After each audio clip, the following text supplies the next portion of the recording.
Mark woke up early as he did every day. The cold, damp morning air filled his lungs as he prepared the wooden boat, now worn from years of use. He lived by the banks of the Greenstone River in a small house with his wife, Emily, and their newborn son, Jack. Fishing was his livelihood, providing the food and future he dreamed of for Jack. Emily always watched him leave with a mix of pride and apprehension. She knew that the sea and the river, despite their beauty, were treacherous. Mark skillfully rowed down the river, relishing the solitude and silence of that early hour. He navigated to the point where the Greenstone met the ocean. There the horizon opened up and the vastness of the sea seemed to promise plenty. He cast his lines and leaned back, waiting for the fish to bite. The sea was calm, and the first rays of sunlight began to appear in the sky. Suddenly one of his lines was yanked violently, nearly throwing him out of the boat. He gripped the rod tightly and began reeling it in, expecting to catch a big fish. However, what emerged from the water made his heart race. A young crocodile, just over a meter long, was struggling to free itself. The animal had a plastic bag caught in its mouth and its movements were frantic. Fear of dealing with such a wild predator paralyzed him for a moment, but something inside him, perhaps the very humanity he couldn't ignore, pushed him to act. Without thinking much about the consequences, Mark jumped into the water. His hands grasped the animal's body, feeling the tough leather and its desperate thrashing. He battled against the weight and strength of the crocodile while trying to open its mouth just enough to pull out the plastic. Every movement was a struggle. The cold water enveloped him, and he knew he was risking his own life. His hands trembled with effort, but with almost superhuman strength, he managed to pry open the creature's mouth and yank out the plastic. Crocodile, freed from suffocation, retreated for a moment, staring at Mark in a way he never imagined an animal could. There was no aggression in the crocodile's eyes, only relief and perhaps recognition. Mark swam back to the boat, breathless, and watched as the crocodile slowly moved away. He sighed, relieved to have escaped that situation alive and uninjured. But as he paddled back home, something strange began to happen. The crocodile was following him. Mark looked back, confused. The animal swam alongside the boat, maintaining a safe distance, but keeping pace with his movements. When he reached the shore, Mark got out of the boat and to his astonishment the crocodile approached, stopping a few meters away from him.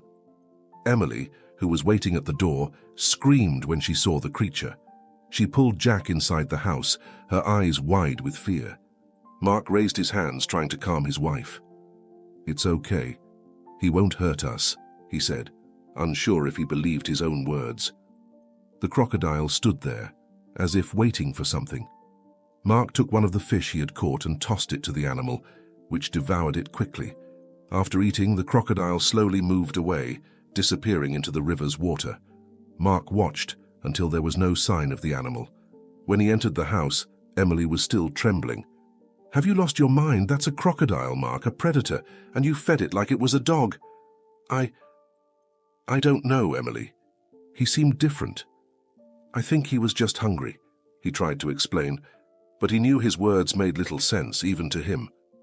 That night, lying next to his wife, Mark couldn't stop thinking about what had happened. Something inside him told him that this encounter hadn't been a coincidence, but he still couldn't explain why. In the following days, Mark continued his fishing routine, trying to push the strange encounter with the crocodile from his mind. Emily, on the other hand, remained anxious, worried that the animal might appear again, but Mark insisted it had been an isolated incident, that the crocodile wouldn't return. He was mistaken. That morning, while navigating the river toward the sea, Mark felt movement in the water around him. Glancing to the side, he saw the familiar form of the crocodile swimming peacefully alongside him, as if it were a companion. Mark was surprised and a bit tense, but something prevented him from feeling fear. The crocodile followed him calmly, keeping a distance but always present. When he reached the spot where he usually fished, the crocodile stayed nearby, watching Mark's every move. He fished as usual, but his thoughts were distant, focused on the creature next to the boat. There was something intriguing about their relationship. He began to wonder what the animal wanted, or if it had simply become attached to him in some way. On the way back home, the crocodile followed him again, and Mark, feeling an odd mix of fascination and apprehension, decided to feed it once more. He tossed a fish to the creature, which devoured it eagerly. Again, the crocodile followed him to the shore, but this time, instead of leaving right after eating, it stayed there, watching Mark. It was as if it was waiting for something. "Are you watching me?" Mark murmured, half smiling to himself. There was something almost comical about the idea that this feared predator was there, accompanying him like a loyal dog. When he arrived home, Emily was waiting on the porch, looking worried. Upon seeing the crocodile in the distance, she held Jack closer to her, fear clearly etched on her face. "He's back," she said, her voice trembling. "I know, but he's not dangerous, Emily. I feel it. It seems like he just wants company, maybe?" "I don't know how to explain." "Mark, we're talking about a crocodile. They're not pets. This isn't going to end well." Mark stepped closer to Emily, gently touching her arm. "I understand what you're saying, but believe me, if I thought he was a threat, I would take action. Just give me some time. I need to understand what's happening." Emily took a deep breath, looking at the crocodile by the riverbank. "Be careful, just be careful. For us, for Jack." Mark nodded, feeling the weight of his wife's concern. That night, while Jack slept and Emily finally rested beside him, he stayed by the window, watching the darkness beyond the river. The crocodile was out of sight, but Mark knew it was still nearby. It was as if an inexplicable connection had been established between them, something beyond rational understanding. The next day, the same scene played out. Mark went out to fish and the crocodile followed him. This time, however, something different happened. As he cast his nets into the sea, he heard a shrill sound behind him. Turning around, he saw another boat approaching quickly in the distance and soon realized the cause of the commotion. A massive school of fish was swimming toward him, something rare for this time of year. But along with the school, something more dangerous was following. A group of sharks was advancing, drawn by the fish, and in their frenzy they threatened the boats in the area. Mark tried to pull his nets in quickly, but the boat rocked violently with the force of the waves created by the predators. Then the crocodile suddenly emerged beside his boat, and before Mark could react, the creature leaped into the water, swimming with fierce agility toward the sharks. He had never seen anything like it. The crocodile didn't back down from danger, charging forward with speed and power, driving the sharks away with its powerful strikes. Mark watched in astonishment as Bella, this was how he had started to refer to her, fought against the predators, protecting the boat and undoubtedly safeguarding Mark's life. When the sharks finally retreated, defeated by the crocodile's fury, Bella swam back to the boat, seemingly unscathed. Breathless, Mark looked at the creature with a newfound understanding. She was no longer just an animal following him. There was something much deeper in their bond, something he couldn't ignore. Bella wasn't merely a curious visitor. She was protecting him in some way, as if there was something greater connecting the two of them. In the days that followed, Mark realized that Bella's presence wasn't just a coincidence or a whim of nature. The crocodile seemed to have become a part of his life in a profound and unexpected way. Each morning, Bella waited for him by the riverbank, ready to join him on his fishing trips. She was no longer just a silent companion. She was a guardian, a friend of a different kind, with a bond that Mark could barely explain. As he adjusted to this peculiar routine, tension grew at home. Emily couldn't hide her discomfort. Every time she saw Bella swimming near Mark's boat or approaching the shore, she felt a chill run down her spine. To her, the presence of that predator represented danger, not just for Mark, but especially for Jack, who was starting to crawl around the house with growing curiosity. "Mark, we need to talk about this," Emily said one afternoon while Jack slept in her lap. "That crocodile, I can't trust this situation. What if one day she attacks? What will we do?" Mark, sitting at the table, rubbed his face, already tired of the discussion he knew wouldn't have an easy resolution. "Emily, I know it's hard to understand, but she's not going to hurt us. Bella has been following me for days, and now it's been weeks. She's had countless opportunities to harm me, but she never has. It's as if, somehow, she understands that we're not enemies." Emily shook her head, incredulous. "Are you hearing what you're saying? You're talking about a crocodile like it's a pet dog, but this isn't normal, Mark. Crocodiles aren't friendly. This is going to end badly, I know it." Mark wanted to insist, to say he was confident in his intuition about Bella, but the fear in Emily's eyes and the vulnerability of Jack made him hesitate. Perhaps he was pushing his own trust in Bella too far. "I understand your fear, truly, but please listen to me. If I ever feel she's a threat, I'll do something about it. But right now, Emily, just let me try to understand what's happening. It feels as if I have a responsibility to her." Emily watched him in silence for a few moments. She knew Mark well enough to realize he was a good-hearted man, and perhaps that was influencing his judgment. But looking at Jack, sleeping innocently, all she could feel was a growing sense of imminent danger. "For us, Mark, be careful. We can't take that risk. Jack is our priority," she said, her voice softer but filled with concern. Mark nodded, knowing that at some point he would have to make a difficult decision. That night he sat in silence for a long time by the river, watching the stars reflected in the calm water. Bella was out of sight, but he knew she was nearby, as always. There was something in the eyes of that crocodile, something he couldn't put into words, but it made him feel that their connection ran much deeper than most would understand. What he didn't expect was for that connection to be tested in an unexpected way. The next morning, Mark set out as usual to fish, but Bella didn't appear right away, as she typically did. This left him feeling anxious. As he cast his nets into the sea, he looked around searching for signs of his unlikely companion, but the water remained still. Just as he began to resign himself to the fact that it would be another day without Bella, something made him freeze. In the distance, a group of boats approached rapidly, cutting through the water with aggression. He recognized those boats. They belonged to local fishermen, men who didn't care about preserving species and often used illegal nets to catch fish in large quantities. Upon noticing their approach, Mark began to pull in his nets, wanting to leave before they got too close. But then a detail caught his attention. One of the boats seemed to be carrying something enormous and immobilized. His heart raced when, as he got closer, he recognized Bella's silhouette.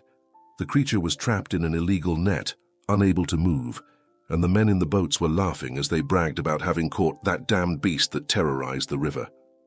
Mark didn't think twice. He shouted at the men, paddling furiously towards them. "Let her go now, that net is illegal, you have no right to it." The fishermen laughed, unfazed. One of them, a man with a gruff voice, turned to Mark. "Are you crazy, man? That thing has been scaring everyone around here. We're taking her skin and selling it. It'll be a good profit." Mark felt a fierce anger burning in his chest. "You don't understand. She's not a threat. I know her. She trusts me. Let her go." The men exchanged glances, now with mocking smiles. "So it's true you hang out with that thing? I heard you treat her like a pet. Is that a joke?" Mark ignored the provocation, and without thinking about the consequences, jumped from his boat and swam towards Bella. His arms pulled hard on the net, but it was too tight. The crocodile was exhausted, her body practically motionless, and it made Mark's heart ache. He felt that Bella was on the verge of giving up. He looked into the creature's eyes, and something in Bella's gaze seemed to give him strength. With a surge of adrenaline, Mark fought against the net, tearing it apart with a knife he had at his waist. The fishermen yelled in indignation, but before they could act, Bella broke free and with a swift movement disappeared into the depths of the water. Gasping for breath, Mark swam back to his boat, watching the now furious fishermen. "You'll pay for this, Mark, just wait," shouted one of them as they pulled away. He didn't know what would happen next, but one thing was clear. Bella had trusted him with her life, and Mark wouldn't leave her behind. Mark returned home still shaken by the intensity of what had happened. Emily was at the door, her anxious expression evident. When she saw him arrive, she sensed that something serious had occurred. He stepped off the boat in silence, his eyes still fixed on the river as if he expected Bella to reappear at any moment. But the river was quiet. "What happened?" Emily asked, her voice cautious. Mark took a moment to respond, breathing deeply before turning to her. "The fishermen, they caught Bella." Emily's eyes widened in surprise and a bit of relief. "So, she's gone?" Mark shook his head, visibly frustrated. "No, they trapped her in an illegal net. I had to set her free." "What did you do?" The disbelief in Emily's voice was clear. "Mark, those men, they won't let this go. You put yourself in danger for a crocodile. She's not just a crocodile, Emily. Mark stepped closer, his voice heavy with emotion. I know this sounds crazy, but Bella saved me once, and now I owed it to her. I couldn't just let her die. Emily rubbed her temples, clearly shaken by the situation. I understand that you feel something for this animal, Mark, but you have to think about us. Jack, he needs you. We can't risk something happening because of this. I'm thinking about you. I've always thought about you. But there's something you need to understand. Bella is different. Since the day I saved her, she's been following me. Not out of instinct, but for some reason I still don't fully comprehend. Emily fell silent, observing the intensity in Mark's eyes. She knew that arguing would be futile. Mark was so wrapped up in the situation that nothing she said would change his sense of responsibility for the creature. And what's going to happen now, she asked, her voice lower, trying to contain her own frustration. I don't know. But those men, they won't stop. They'll try to get her again. He sighed, running a hand over his tired face. And if that happens, I don't know if I'll be able to save her again. You can't keep putting yourself at risk like this, Mark. If they catch you... Mark nodded, understanding the gravity of what Emily was saying. He knew that the local fisherman wouldn't forgive his interference, and Bella, no matter how strong and clever she was also vulnerable. In that moment, Mark felt powerless, caught between his loyalty to the crocodile and his responsibility to his family. In the following days, Mark continued to go out fishing, but Bella didn't show up. He tried to focus on work, but the absence of the crocodile left him restless. Each day that passed without a sign of her increased his worry. Emily, though relieved, noticed Mark's unease and avoided bringing up the subject. One afternoon, as the sun began to hide on the horizon, Mark decided to take his boat out in search of Bella. The silence of the river was almost unsettling, and the feeling of emptiness accompanied him as he rowed toward the sea. He navigated for hours, scanning the water around him, calling out for her, unsure if the animal would hear or understand his call. Then, in the distance, he saw something that made him shudder. Bella was there on the riverbank, but her body was weak, her scales wounded, and a large scar crossed her back. Mark's heart ached as he realized she had been hurt again. He jumped from the boat and rushed to her, kneeling in the mud beside the creature. "Bella!" His voice faltered, and he reached out to touch the rough leather of the crocodile. She opened her eyes, tired, but still full of life. There was pain there, but also a familiarity, as if she knew Mark had returned for her. He looked around, searching for an explanation for her injuries. "Who did this to you?" he whispered, already knowing the answer. The fisherman must have tried again, and this time Bella had barely escaped. Tears welled in Mark's eyes. Guilt consumed him. He knew that by saving her from that net, he had placed a target on Bella's back. And now there she was, fragile, paying the price for a fight he had started. He knew he needed to care for her, but he also understood that the danger would only grow. "I won't leave you alone," he promised, his voice filled with determination. "You saved me, and now it's my turn to save you." With effort, Mark helped Bella move slowly back to the water. She seemed hesitant but followed him as she always did, until they both reached the boat. He knew he couldn't take her home. It would be impossible to care for such a large crocodile there, but he also couldn't leave her vulnerable again. He decided to take her to a secluded area of the river, away from the fishermen, where she could recover safely. As he rowed, Bella swam alongside the boat, and the silence between them felt full of mutual understanding. Mark felt the weight of responsibility on his shoulders, but he also knew he couldn't just abandon her. Upon reaching a more protected part of the river, Mark stopped the boat and watched as Bella settled on the bank, her breathing heavy but steady. He stayed with her until night began to fall, watching over her like a silent guardian, promising himself he would find a way to protect her no matter what happened. Bella closed her eyes, exhausted, and Mark knew that this moment of peace would be brief. Time seemed to pass slowly as Mark watched Bella resting on the riverbank, exhausted but finally in a safe place. He knew this refuge was temporary, a pause amid a storm that would soon return. The fishermen would continue their hunt, and Mark was determined to find a solution to protect her, even if it meant a great sacrifice. In the following days, he returned to that secluded spot whenever he could, bringing food and checking on Bella's recovery. Gradually, she began to regain her strength, but Mark knew time was running out. The river wouldn't be a hiding place forever. One evening, as he arrived to feed Bella, he found Jack sitting at the water's edge, his small feet dangling above the water. Mark's heart froze. He dropped the basket of fish and ran to his son, pulling him away from the water. "Jack, what are you doing here? How many times have I told you not to approach the river alone?" The boy looked up at his father with curious eyes, still innocent enough not to understand the danger. "I wanted to see the crocodile. Mum said you came here every day, so I followed you." Mark sighed, kneeling to meet Jack's gaze. "Son, this crocodile is special, but it's not safe for you to be here alone. She's wild and could hurt you without meaning to." "But she doesn't hurt you, Daddy. She likes you."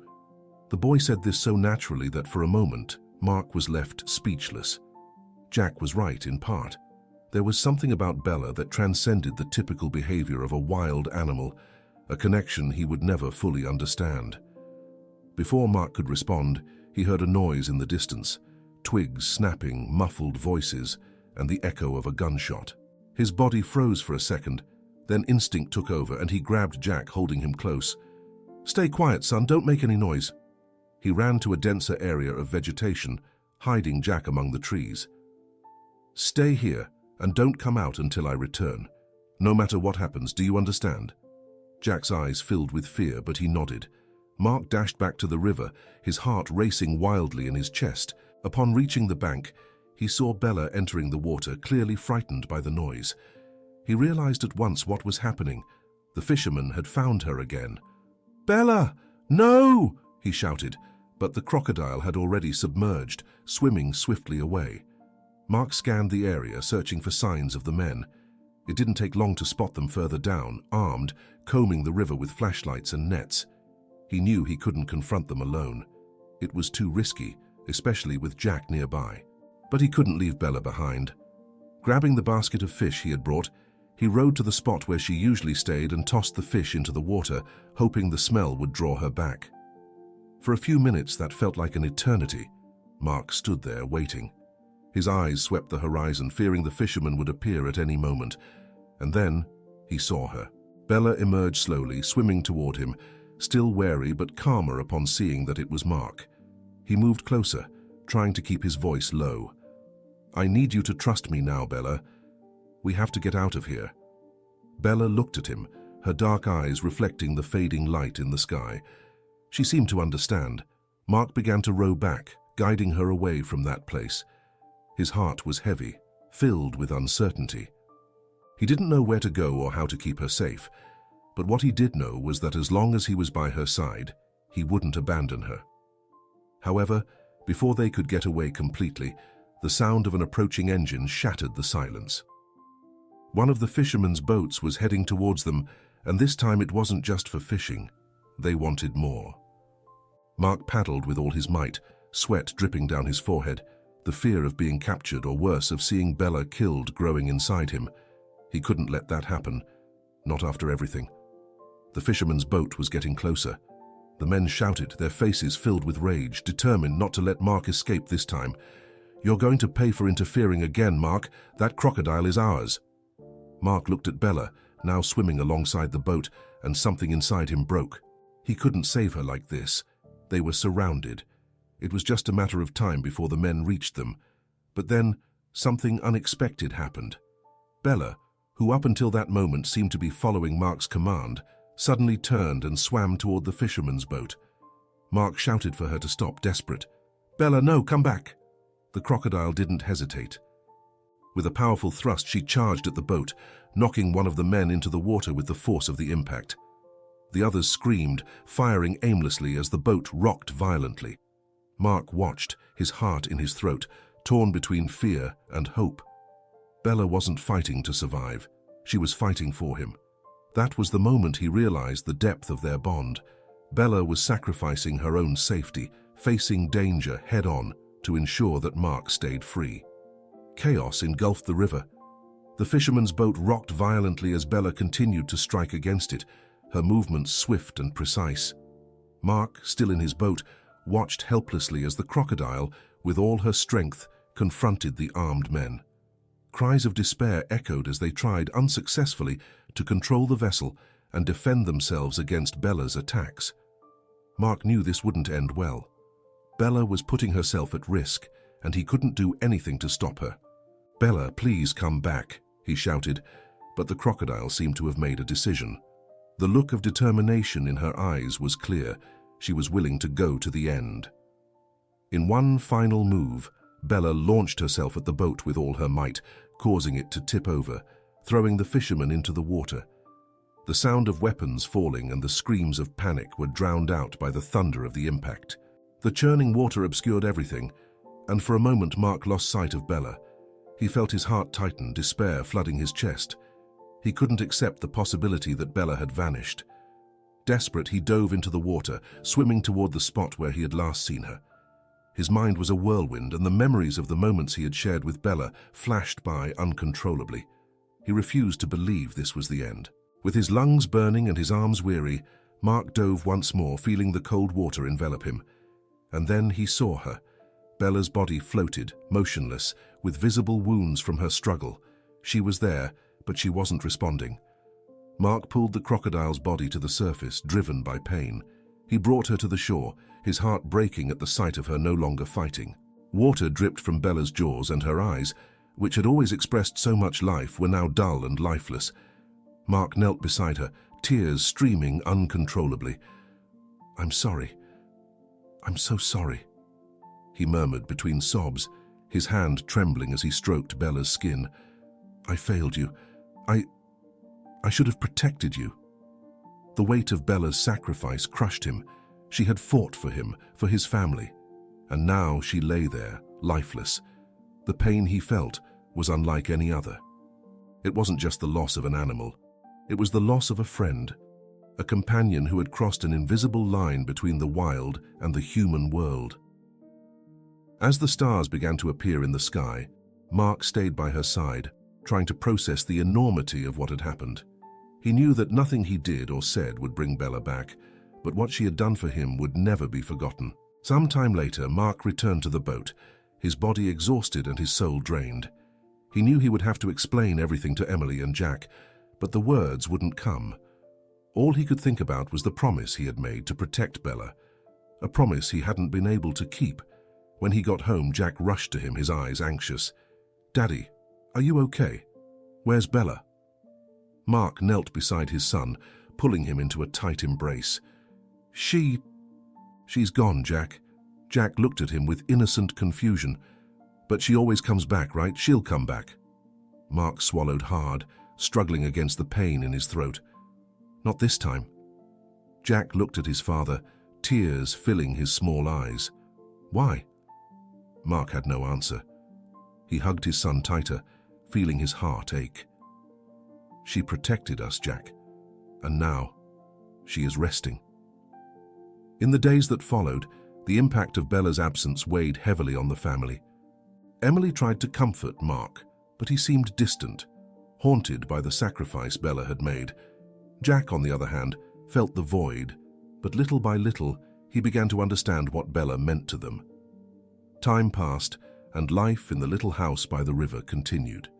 Jack grew up, curious and attentive, always eager to learn more about the river, the animals, and the nature around him. The story of Bella, the crocodile who had protected his family, became a part of him. One day, many years later, Jack, now a teenager, walked alone along the riverbank. The gentle breeze and the sound of the water brought him a peace he couldn't quite explain. He looked toward the horizon and for a moment thought he saw something moving in the water. A reflection? An animal? He approached the bank and saw a young silhouette of a crocodile, watching him from a distance. For an instant, their hearts connected. Jack wasn't sure if it was real or just a memory of Bella, but the feeling of her presence washed over him. "Thank you, Bella," he whispered, feeling a strange sense of peace. The young creature disappeared into the depths of the river, like a sign that the bond between man and animal in some way had transcended time. Bella had left her legacy, and it would live on forever in Jack's heart. We hope you enjoyed this touching and emotional story. If you did, Please give it a like and subscribe to the channel so you don't miss more moving tales that touch the soul. Share your thoughts and experiences in the comments. We'd love to hear what you think, and your feedback is welcome. We'll see you in the next emotional video. Until then.